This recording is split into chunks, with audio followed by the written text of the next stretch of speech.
Oklahoma State, Baylor, Utah. Everyone is being devoured by the terrible, evil BYU Cougars. This is a Locked On Big 12, Locked On Oklahoma State crossover.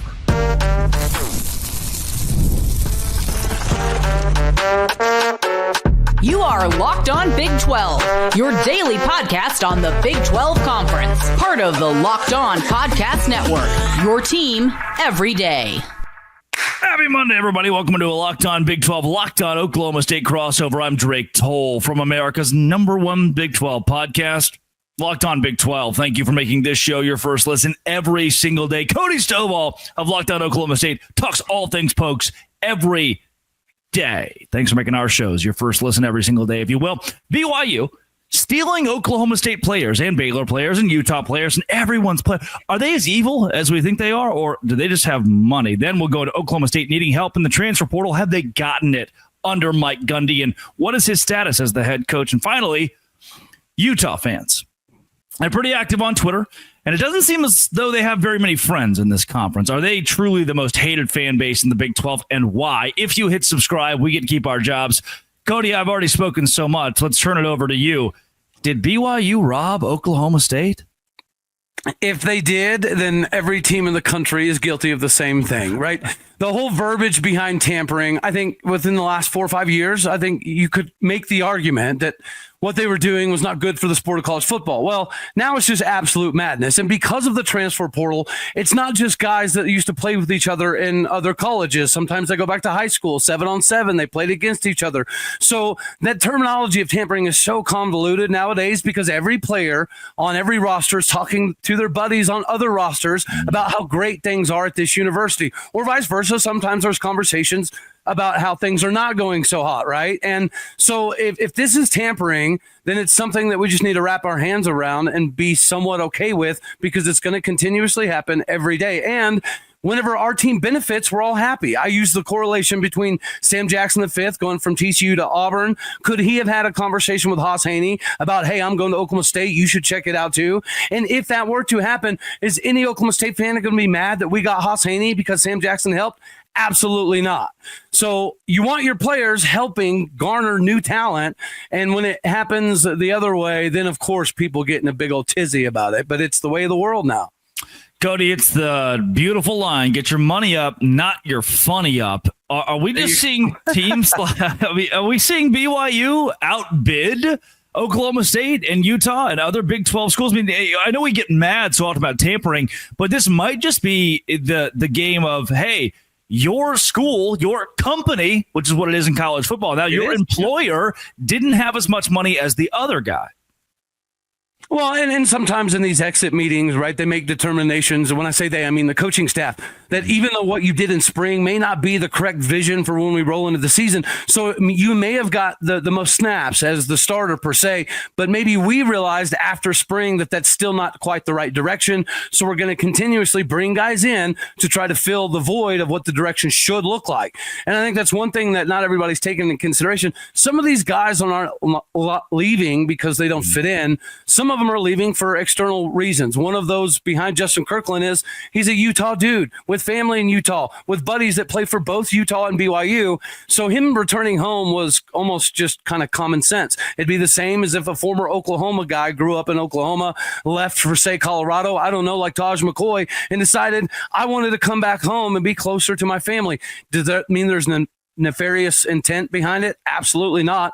It's just the way of the world now, and the transfer portal has made it this way. It is what it is. People are making mountains out of molehills, especially Utah people of all. Yeah, I think Utah is more upset than Oklahoma State that BYU has acquired an Oklahoma State player. It seems as though the Utes are. And in any classic rivalry, that's kind of the way it goes, right? Auburn fans are always mad at Alabama fans because they're paying players, but Auburn fans are notorious, or Auburn is notorious for paying players. That's how it goes in great rivalries. I'm not upset with that part. What's crazy to me, and I think you hit the nail on the head with this, is, and your answer, I believe, is going to give more light to it. Is it the case that BYU is not the only school offering Oklahoma State players? Are there other universities actually trying to take away athletes from Mike Gundy? Well, go figure that one, because you and I both know that if Utah would have won the services of Justin Kirkland, there would have never been this narrative put out that BYU got Kirkland because they're tampering, because he was visiting the same amount with Utah as he was with BYU after the spring game, after the exit meetings. He gave both of them the same opportunity. The difference is BYU ended up winning out. And that is the only reason you're seeing this butthurt ridiculousness out of Utah country, because if they would have won the services of Justin Kirkland, there would have been no tampering. This would not have been a problem, but instead they lost. So it is. And I think that's a microcosm of their embodiment of being in the Big 12 thus far. If you're a BYU fan, let's tip it over to them really quickly. Should you feel guilty for your school having money? Because, and I'm sorry, I'm going to kind of load the question here a bit for you. BYU for a long time has had this honor code thing where if you even sneeze at that sucker, smell you. Doesn't matter who you are. If you're in the NCAA tournament and you do something wrong, hey, you're one of our best players. Sorry, you're not playing our next game. Like they're very serious about it. And now all of a sudden, the NCAA says, whatever, pay players. It's cool with us. BYU, to me, is just taking advantage of what is legal. Now, like they're saying, hey, we've always had money. We didn't spend it because it was illegal, and we are that kind of prestigious university in a faith sense. From my angle, they're just kind of doing what you can and spending money. If you're a BYU fan, should you feel guilty for this? Well, and how about they go ahead and be logical about it? How dare they, Drake, try to get a kid from the state of Utah to come back home? I think that's something that all colleges are doing in this transfer portal era, including Oklahoma State.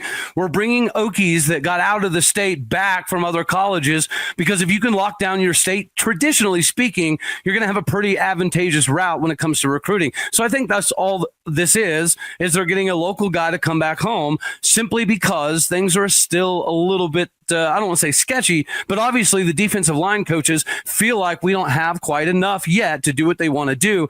Or otherwise, Justin Kirkland would still be a Cowboy. He didn't leave when we had a 3-9 season. He didn't leave when we fired every coach on the staff. He didn't leave when we hired all these new coaches. He didn't leave when we changed the defense, right? He's had so many opportunities to go back home if that's all he wanted to do, but he let it play out because he wanted it to work in Oklahoma State. It just clearly was not. So then he had to do what was best for him.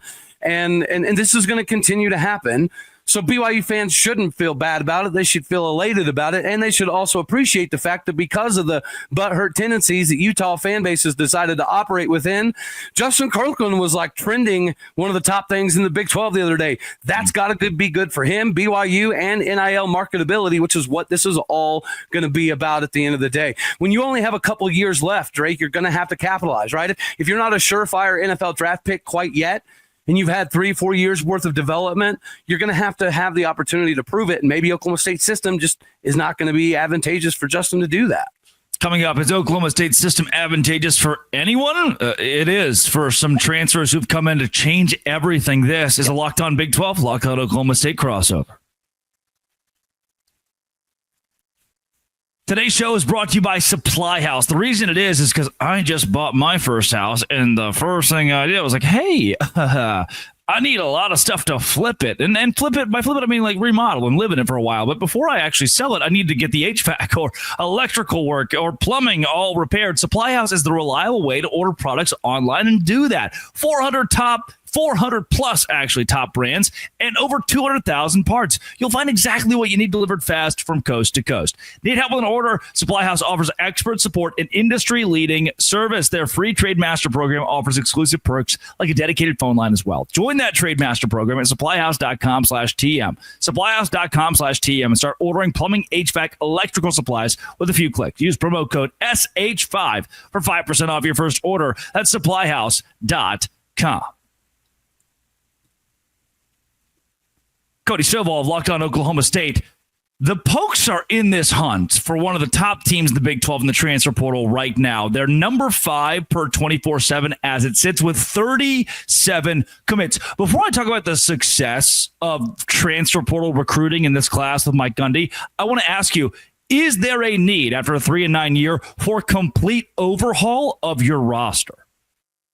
I think you could make the argument that it makes the most amount of sense. And I think that's been an indication by the number of guys that we've brought in. That's not typically what Mike Gundy likes to do, right? He typically likes to build from within, have guys here for 3, 4, 5 years. But after a 3-9 season, he understands that the landscape has changed a little bit and you're in a must-win now scenario, because I don't think we're done with realignment. Is it going to happen next year, in the next 2 years? Who knows? But we do know that you have to stay within the lens of viability. And if you have another 3-win season, you're not going to be in that. And then Oklahoma State's in a very precarious situation. So I understand the sentiment that we're going to spend more getting acquisitions in the portal than we are retention of players, because Drake, last time we came up with a lot of NIL to retain players, Ollie Gordon, Nick Martin, the offensive line, all of them, Kendall Daniels, it didn't work out, right? So whenever you have a 3-win season, after investing heavily in the returning guys and it doesn't work out, this is naturally where you have to shift. And I think directly pertaining to Justin Kirkland, when you bring in somebody like Demarion Thomas, who started the last 13 games at Vanderbilt, and if anybody paid attention, Vanderbilt actually had a legitimate football team this season. That is a massive acquisition, and he's a little bit bigger than Justin Kirkland. He has the capability in the weight room pretty comparable to Justin Kirkland. So clearly, there's going to be some positions where we felt we needed to upgrade, and you have to understand that as a 3-9 season. Do I love it? No. Do I think this hurts some of the connection of the players that you did grow up, seeing develop over the years? Yeah, a little bit, but it doesn't matter if we win. Mel Tucker proved you can do it with a completely transfer-ridden roster. So did Deion Sanders. So did Arizona State to some degree. There is proof in the pudding. Mike Gundy is just following that model now. And I think the number of transfers and the guys that we're getting shows that there's a lot of excitement in Stillwater this season, regardless of the turnover. I think my big question with this, and it'd be hard for you to answer, but I want you to try to give some foresight that I don't have, is in the case of Deion, he goes 50 players, 25 players. He starts to shrink his portal classes the longer he's there, as he begins to consider, hey, now we're starting to build continuity. Right. Mike Gundy had to hit the reset button. The administration effectively told him, hit that reset button, clean house, and try harder. Otherwise, it's your job on the line. Is Oklahoma State in a cycle where they're going to go 40 portal guys, 20 portal guys? Or do you think that Mike Gundy is going to revamp his entire mindset and just go heavy portal year in, year out from here on out? Well, this is a results-driven industry, and I think it's going to be based on the results, right? If he turns this thing around and say we go 9-3 next season, then clearly what he did worked. So do you have to do it again next year because you overloaded on a bunch of senior-level transfers? It's very likely. But I do believe that the same way he always felt like through development every 3 or 4 years, Oklahoma State compete for a Big 12 title, so on and so forth. That might be the same approach. Every couple of years, we're going to have the availability of a lot of returning guys, and we're not always going to have to load up on the roster. But once again, if this thing works like gangbusters and you have a bunch of drafted guys from this season, then you're probably in a repeat scenario the following year, because the one downside to getting the Todd Granthams of the world is they're likely only going to use Oklahoma State to get a better job, and nobody can fault them for that, just like what Jim Knowles did. If you take Oklahoma State into a top 3 defense nationally, then you're getting the Ohio State, the Michigan style of jobs. And I think we're okay with that. But Mike Gundy hasn't been okay with that throughout his career. This is kind of a new thing for Gundy to understand. Just bring in the best guys that recruit the best way, that can bring in the best talent. And if it works out and you have to continuously rehire, so on and so forth, it's going to be okay in the end. I think if you're looking for a Big 12 comparison, the closest I can think of is Dave Aranda, who was on the chopping block, wasn't going to make it, was taking 10 guys in the portal per year.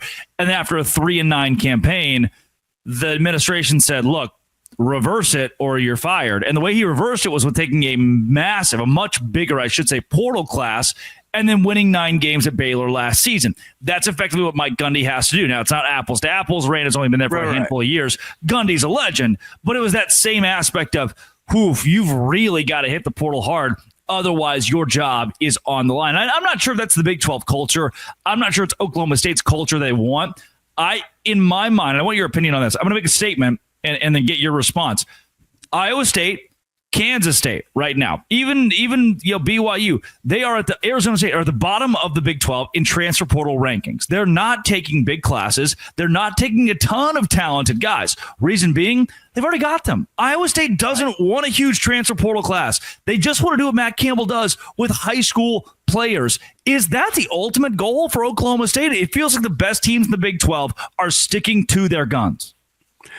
You would think so, because that's been our bread and butter for years. But again, it didn't work out last year. So this is going to be a case study over the next couple of seasons. When you return 20 returning starters and you bring back 85, 90% of your roster that just played for a Big 12 title game against Texas the year prior, and it completely falls flat, then that means you have an obstacle somewhere. It appears as though that obstacle was coaching, and that does seem pretty synonymous around campus. Is the coaching is what became complacency, and complacency equals laziness, right? And that's what you saw.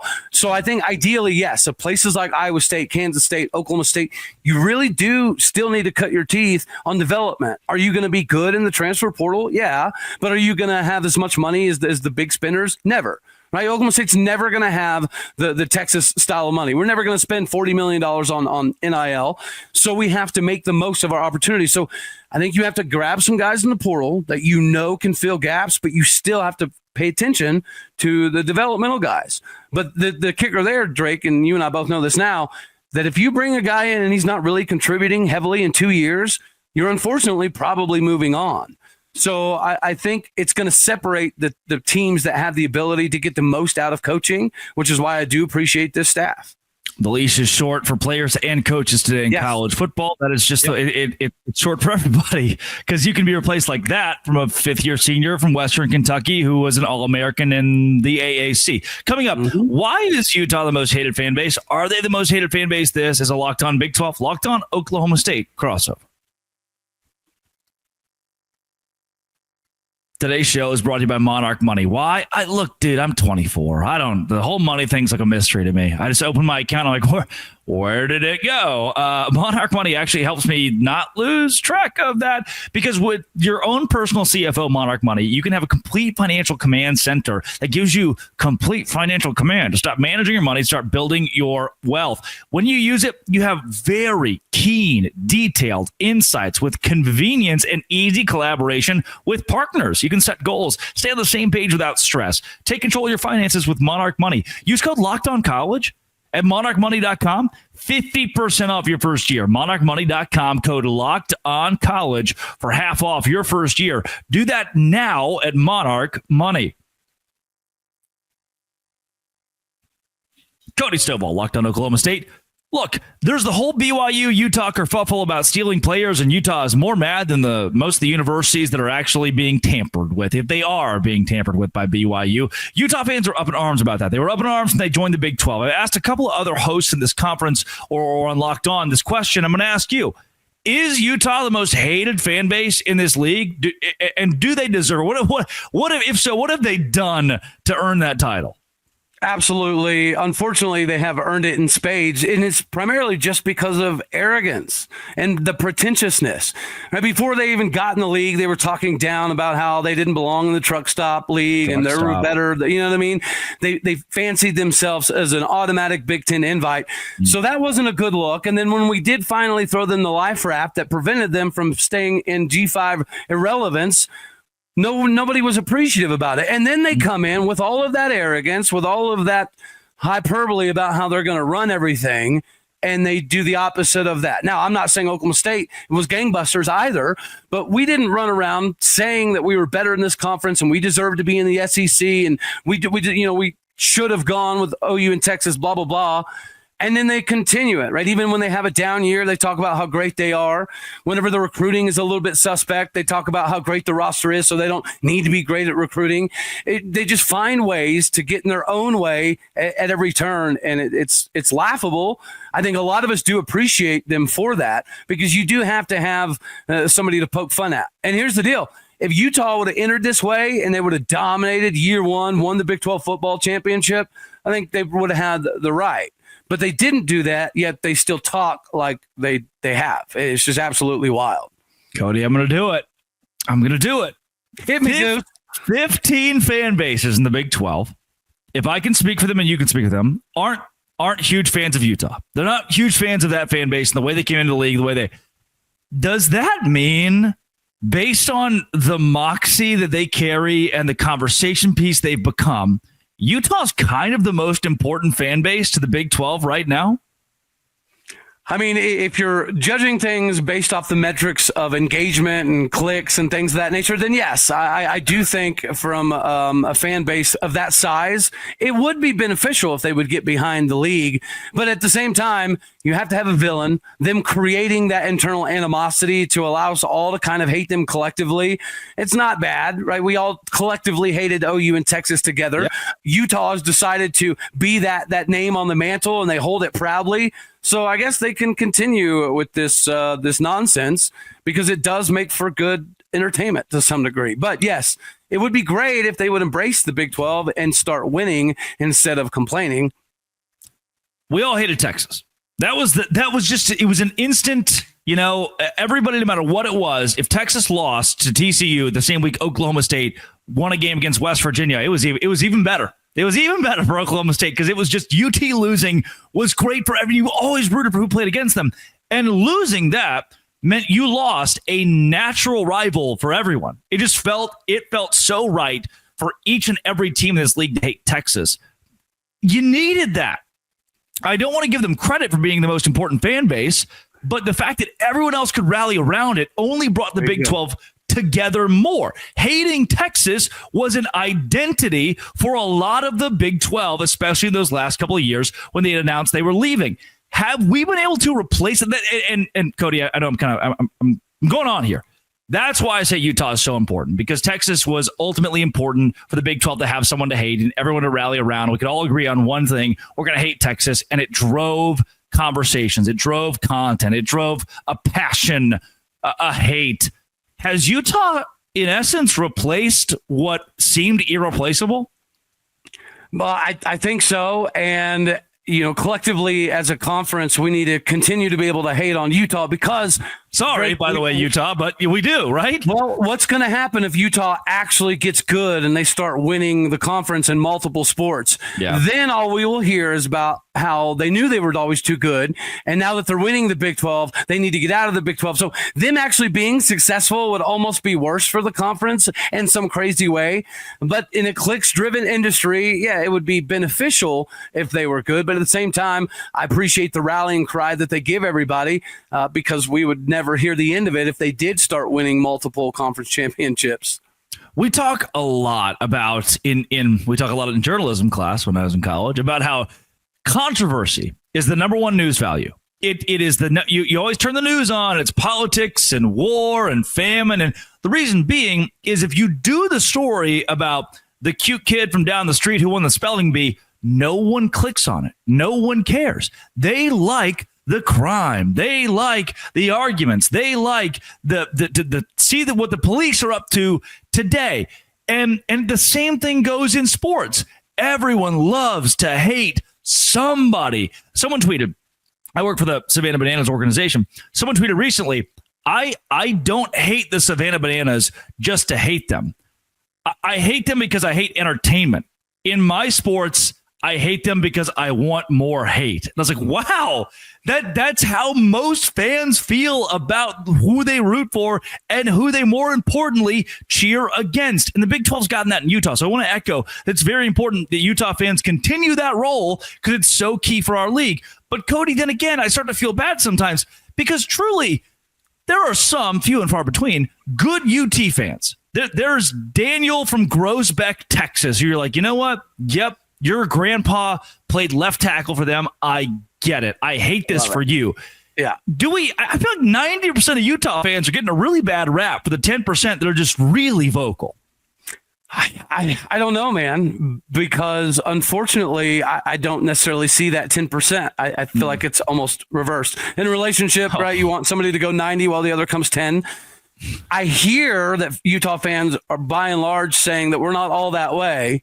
But what you see more often than not is Utah fans being that way. Yeah. So perhaps they're not that way 24/7, but unfortunately the most visible vocal group is 100% very, very pretentious. And they're just like Texas, and they have to be the villain. And you mentioned the political side. I think there's some parallels there.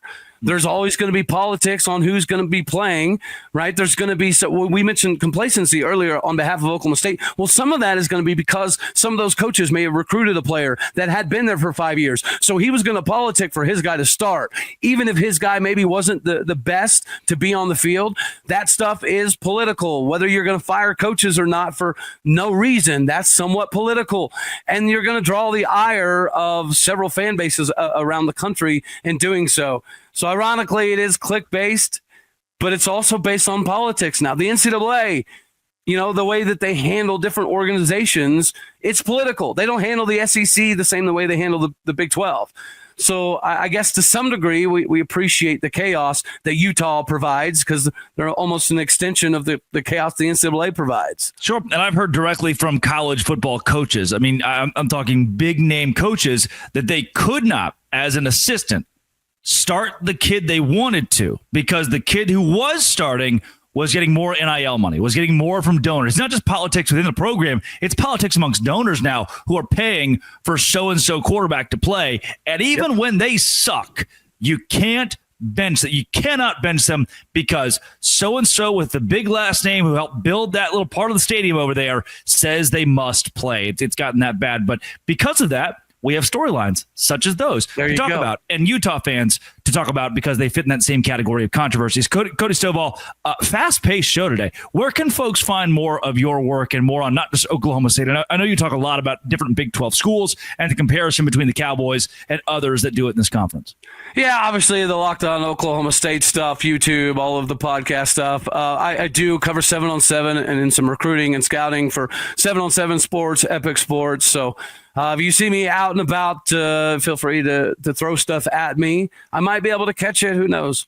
That's Cody Stovall. He may have gone to the school for kids who don't read and write too good, but he's very good at talking and very good on today's show. Make sure that you follow him on all platforms what's the Twitter one again? It's a funky one. It's like at All Day O State. That shows my technological advanced abilities. That is not what I put in, but that's what the auto population did. It reversed what it was supposed to be, but I roll with it. It seems to be working to some degree. That's working well. That's Cody Stovall. This has been, it always will be, Locked On. Thanks for making it your first listen every single day. A crossover between Oklahoma State and Dose Grande.